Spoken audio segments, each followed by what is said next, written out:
Teachers in Finland are complaining that fasting in Ramadan is having a negative impact on the performance of students.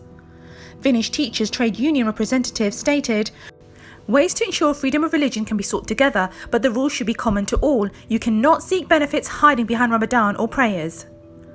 Parents have been advised not to force their children to fast in school as it causes anxiety and a lack of focus. This isn't the first time fasting for Muslims has come under attack by authorities. Danish minister in May 2018 said, "I want to call on Muslims to take leave from work during the month of Ramadan to avoid negative consequences for the rest of Danish society." Her argument, Muslims working in certain jobs may not be able to focus if they haven't eaten. Pia Jadi, chairwoman of Finland's Muslim Union, called Støberg's suggestion a completely absurd idea.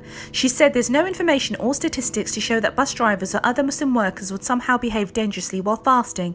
In Muslim countries, stores and businesses operate as normal. The Arriva bus company in Denmark said there's no history of bus accidents in Ramadan, and so it's not a problem for us. German doctors also urged Muslim parents not to have their children fast during Ramadan, claiming that fasting is unhealthy.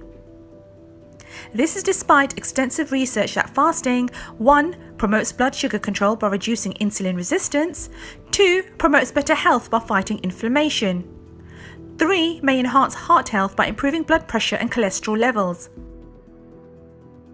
4. boost brain function and prevent neurodegenerative disorders, 5. aid weight loss by limiting calorie intake and boosting metabolism, 6. increase growth hormone secretion, which is vital for growth, metabolism, weight loss and muscle strength, 7. aid in cancer prevention and increase the effectiveness of chemotherapy. Moreover, fasting in the Muslim faith has conditions. Those exempt from fasting are young children, the elderly, pregnant or breastfeeding women, menstruating females, the sick, and those travelling. So is this really a Finnish issue with children fasting or another attack on Islam and Muslims? People are very religious and find the month of Ramadan very spiritual and want to participate in that. My young teenage daughters, we don't have to push them. They really want to wake up in the morning and keep the fast. The body is able to adapt. A number of scientific investigations into this have proven that bodies are able to adapt to the month of fasting. It cleanses yourself and it allows people to be able to be closer to God. The real key issue here is that there is a war against Islam and Muslims across Europe, and as Mohammed Ansar was just saying there is so-called liberal societies like the Scandinavian countries who talk about liberalism, who talk about individual freedom of speech and freedom of choice, but in reality want to restrict that for one section of the society, and I think that's deeply wrong. Muslims are tired of being discriminated, attacked, bullied out of practicing their faith and having their faith attacked. Hate crimes against Muslims in the UK has soared 40% since 2017. A hate crime watch group reported a 593% increase in UK Islamophobic attacks since the terrorist attack in New Zealand.